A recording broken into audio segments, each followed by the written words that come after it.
Welcome to the Ancient Alternative View. If you like the video, please like and subscribe. Thank you. Good day to all watching the Ancient Alternative View, the place where everyone's opinion matters. Remember, the truth has been hidden and covered for many years, so all theories to our ancient past are on the table. I look forward to hearing your views. Please like, comment and subscribe below. Thank you. In the arid desert landscape of northern Saudi Arabia, an ancient so-called tomb carved from a single rock rises to a height of about 4 or 5 stories. Erected thousands of years ago by the builders of the stone city of Petra, Qsar Al-Farid is one of the most impressive ancient stone structures on the surface of our planet. Abandoned in the middle of the desert, the ancient so-called tomb, carved out of a single rock, is known as Qsar Al-Farid, or the Solitary Castle. The unfinished structure is believed to date back to the 1st century AD, specifically to the reign of the Nabateans.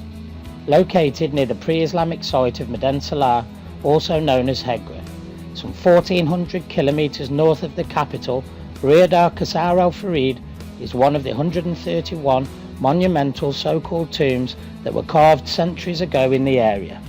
Out of the 131 so-called tombs in the area, Qsar Al-Farid is one of the most famous tombs in Meden Salah, named the Lonely Castle because it was completely isolated from other monuments in the area.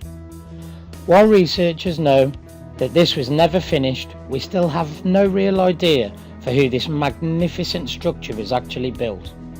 Qsar Al-Farid is one of those magical ancient places where time has stopped to evoke in those contemplating memories of nomadic tribes, desert men, and the majesty and silence of the mythical cities in stone.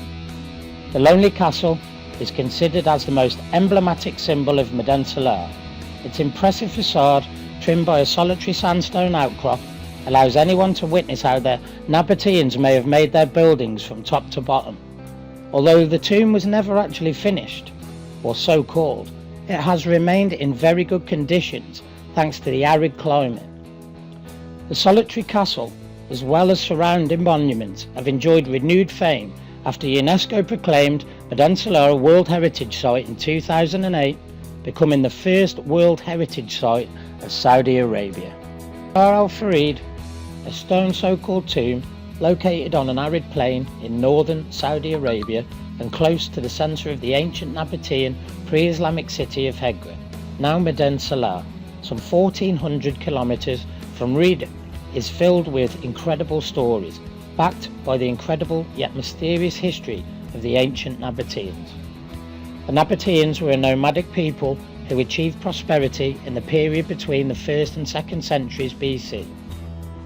Experts point out that the Nabateans were a village of nomadic traders who may have originated from an area near Yemen or from present-day Saudi Arabia.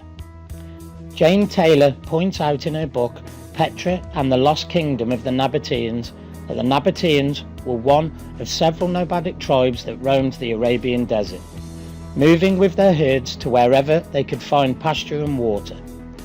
These nomads became familiar with the area as seasons passed, and they struggled to survive during bad years when the seasonal rainfalls diminished.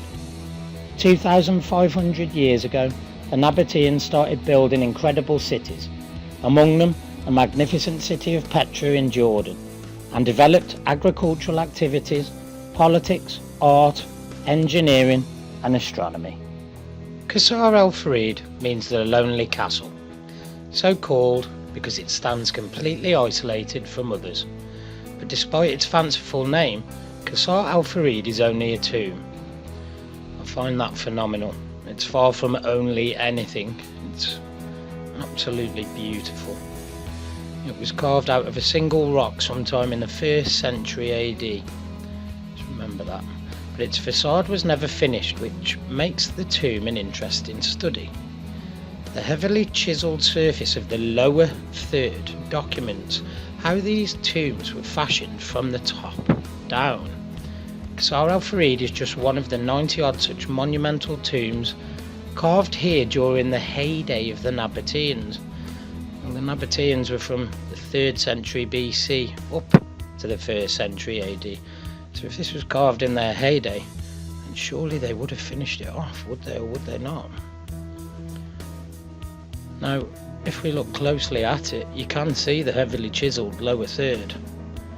Almost as if another time period did it, to be quite honest with you. And if we have a little look in detail at its facade, you can see almost chiselled marks, but flattened to the front, far from chiselled. It's excellent work. I'd love to hear your ancient alternative view on it.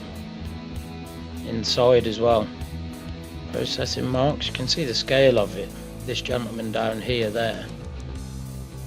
I'd love to see what you think of Qsar Al-Farid and hear your ancient alternative view on whether the nomadic Nabateans actually chiselled this phenomenal mountain range.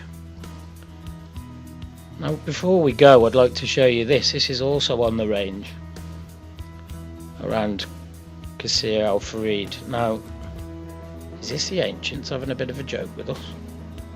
How is this done? It's a bit of a jigsaw puzzle for you. I'd love to hear your ancient alternative view on that. And I hope you've enjoyed today's episode. Thank you very much indeed for watching. Remember, there's always an ancient alternative view. Thank you for watching.